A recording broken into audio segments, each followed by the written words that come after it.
Thank you, friendship, and shalom. Greetings to you all. Well, welcome each and every one of you. Even though the high holy days are behind us, you can still stand for another. Be that one voice, that one defending angel. And I hope all of you who are not etrogs, etrogim that is, those with knowledge of spiritual law and who just do good deeds, have at least become myrtles. Those who do good, whether they know the spiritual law or not. Let us all just do good. And in our desire to do good, let us begin by sending healing and goodwill and renewal out to any that you know in need, and to the whole world. And let us all join together in hoping everyone, everywhere, gets the healing they need, feels the energy they need to feel, feels the love. So for all in need of healing, remember, energy and spirit know no boundaries. Think of the names of those you know, those you love, in need of healing, and call them out to yourselves as we send healing and goodwill and renewal out to everyone, everywhere. Mishaberach, renewal of spirit.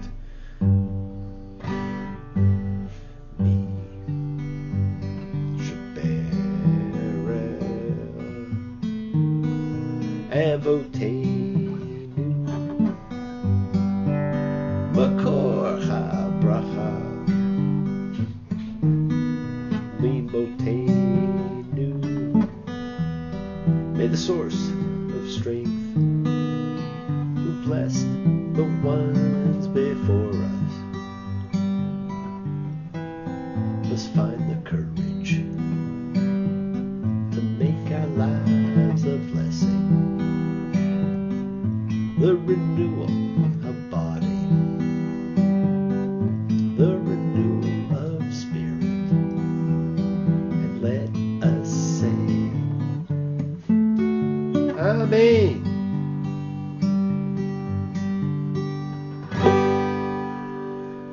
Mishmerach, let us all have our spirits renewed. We have hit the reset button for everyone everywhere, because that is the opportunity we were just given. Friends, this week we are in the Chol HaMoed, the intermediate days of Sukkot, the gathering festival. We shake our Lulav and Etrog in all the directions. We spend our time in our booths, our huts, honoring the harvesters who lived in booths to facilitate harvesting during the agricultural age, and earlier than that, honoring the cloud that guarded the tabernacle, the tent of meeting, the sacred skin of the wilderness generation who enjoyed daily miracles and the closest exposure to God of anyone. Well, the holiday ends and we have Simchat Torah on the night of the 23rd this year. We've shaken the sticks that marked the 6 directions for the last time, and now we have the rejoicing of the Torah, Simchat Torah, rejoicing of the teaching. It's a whirlwind of a dancing holiday. For men, for women, for children, it's the time to dance and have a good time. Oh, I love to climb a mountain and to reach the highest peak. But it doesn't thrill me half as much as dancing cheek to cheek. Now that, of course, Cheek to Cheek was sung by the great Fred Astaire. And man, could that guy dance. And we should rejoice. We have allowed our lives, our generations, our faith, our history, our achievements, our uniqueness to be guided by the teaching that has stood the test of time. Now, traditionally, we dance around the synagogue with the Torah, and so we become the dancing feet of the dancing scrolls. It's a great celebration, my wife's favorite, and it's the anniversary of the loss of her best friend Wilhelm, and with it comes the immediate opening of the scrolls to the first part of the Bible, and we begin the cycle all over again. The beginning of the Torah is filled with hints, allusions, and foretelling of things to come. From the cherubim, which guard the garden, and then guard the ark. Cain's fear of his face being hidden from God, to God hiding his face from man. We encounter the temptation of the serpent, and with it, the first addition that we are warned against. Do not add, and do not subtract. The Garden of Eden and the Tree of Life are not destroyed in Genesis. They are rendered inaccessible. The initial divine human alienation that's marked by the eviction from paradise is not necessarily to be understood as final. The possibility of human return exists. It is a book that involves looking forward, looking back, a linking of past and future. It's a strange concept of time, linear and cyclical, historical and timeless. It may very well be the first known work of history on earth, telling a record of events on a timeline. Yet we read that record in a cyclical manner, always returning to the beginning.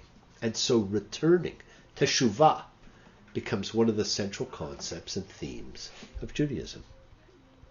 It was a book that attempted to be different, providing a new way to conceive of time and human destiny. And its God was different, creating all of nature, and therefore not knowable or identifiable through any one element of nature. One can learn no more about this God by contemplating the sea than by contemplating grain, sky, anything else. The essence of this God remains hidden. This God cannot be known through nature, but by the divine acts of history. Now, we are given hints at creation, and we never find out what or who God is, but instead what God does and what God says. And this conception, which apprises all the biblical narrative, did not have to be developed at the very beginning of the story, but it was. And as I was thinking of this and how we return to the beginning every year, the words "you can never go home" struck me. I don't know what I'm searching for. I never have opened the door. Tomorrow might find me at last, turning my back on the past. But time will tell of stars that fell 1,000,000 years ago. And that is where we are going now. Well, technically, it's 5,777 years ago, but I think it probably is closer to 1,000,000. Genesis opens with a narrative of origins, creation in the garden story. It is compelling in its archetypal character, its adaptation of myth to monotheistic ends. And that has established the pattern, while maybe not scientifically, certainly symbolically, for much of the way we have thought about human nature and culture ever since. This legendary sequence, which goes from Eden at the beginning to the Tower of Babel, is followed by a different form of narration in the patriarch tales, and that begins with Abraham. Nowhere else in ancient literature have the quirkiness and unpredictability of individual character and the frictions and tensions of family life, sibling rivalry, jealousy of co-wives, extravagance of parental favoritism, been registered with such subtlety, insight, foreshadowing. And friends, they are still played out to this day. Have we learned nothing?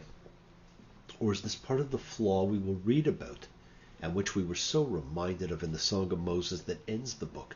Did he act ruinously? No. His sons, the fault, are perverse and twisted brood. Like a film that begins with a sweeping shot and then narrows, so the first chapter of Genesis moves gradually from a picture of the skies and earth down to the first man and woman.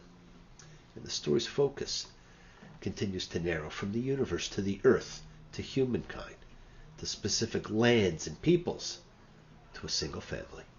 Unlike other ancient myths and fables, which can each stand alone, the episodes in the Torah stand in relation to the whole. You read each part, keeping the whole in mind. But it is not history from the beginning of time, and that is often misunderstood. It is from a fixed time, from a pre-existing condition. This great book opens in controversy.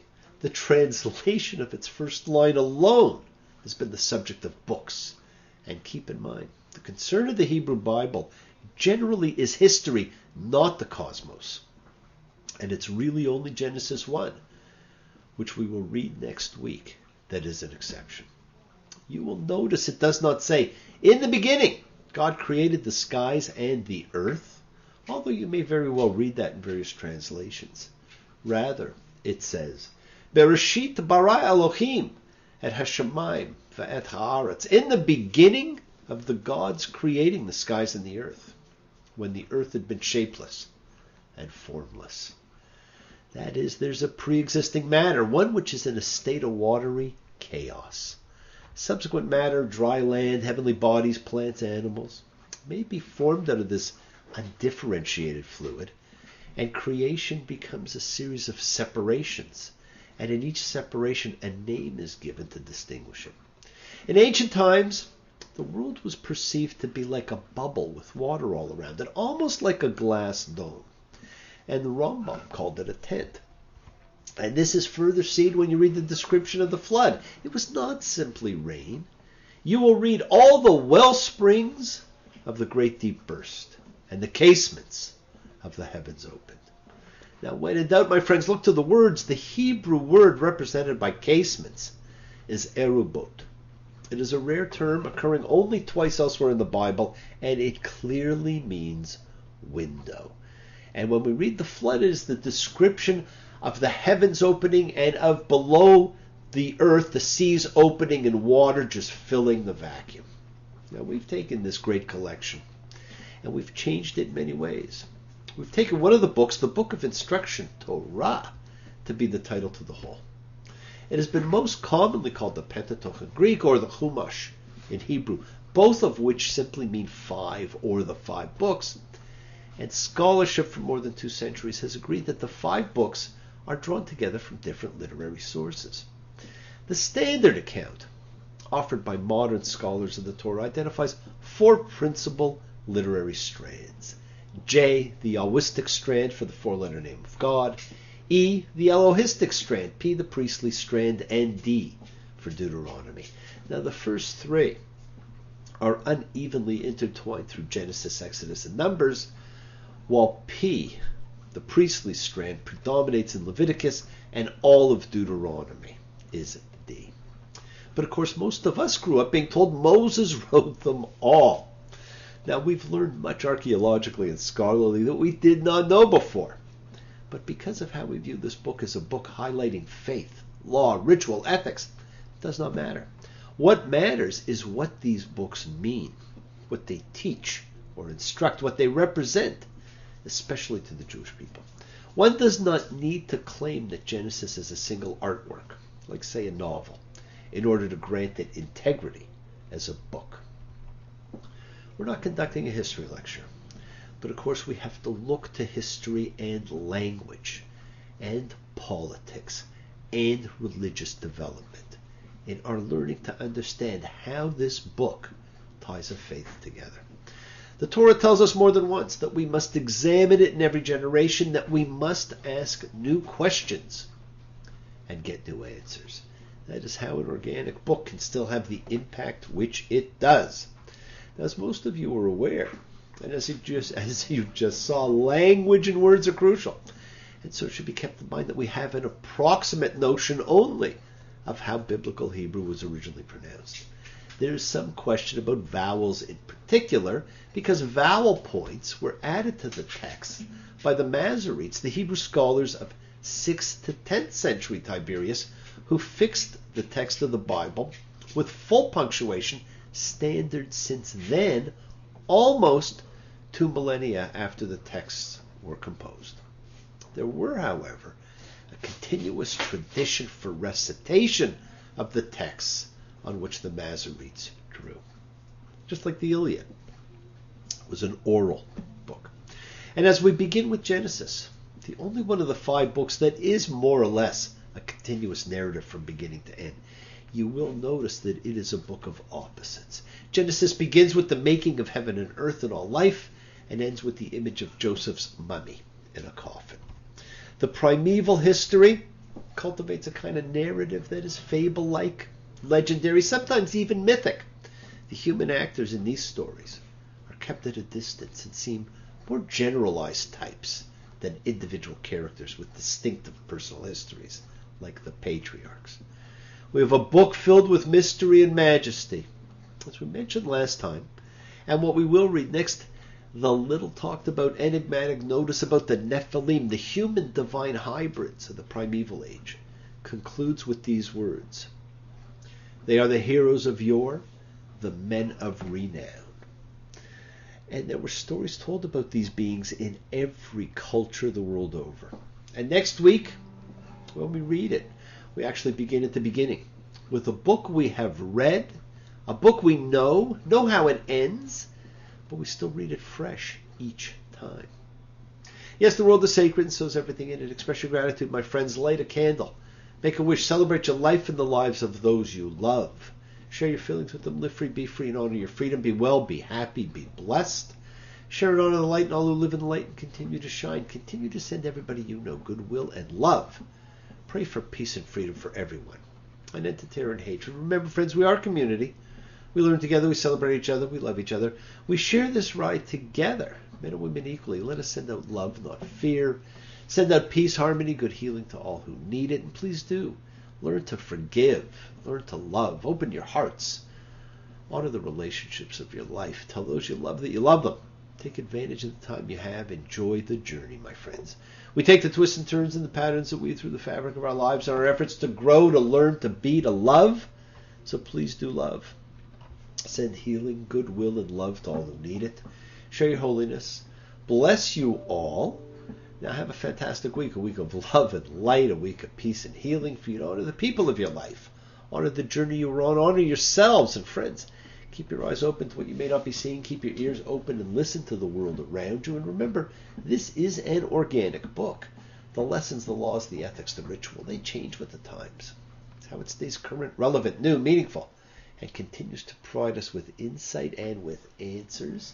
And enjoy your dancing for Simchat Torah, my friends, and certainly for all of you who have seen Sir Paul.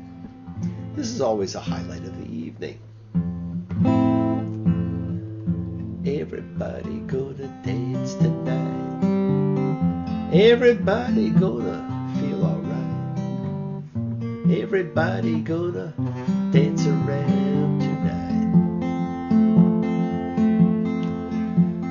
Everybody gonna stomp their feet. Everybody gonna feel the beat. Everybody gonna dance around tonight. Well, dance and rejoice. And do not restrict it to a single day of the year. Share your joyous emotions with everyone all the time. Remember, we set in motion all that happens in our lives, our intention, our cause, our effect. Everything is linked. The book is sealed, but there's no moratorium on forgiving and asking to be forgiven. Acknowledge what you've done wrong to yourself, to God, to any person you've wronged, then ask forgiveness. Do so with sincerity, accountability, and vulnerability, and you cannot go wrong.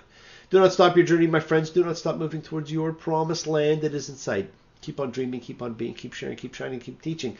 Keep spreading your holiness. Do not follow fear.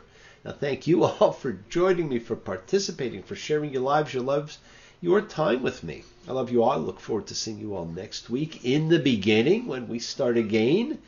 Be well till then. Shabbat shalom and blessings to you all.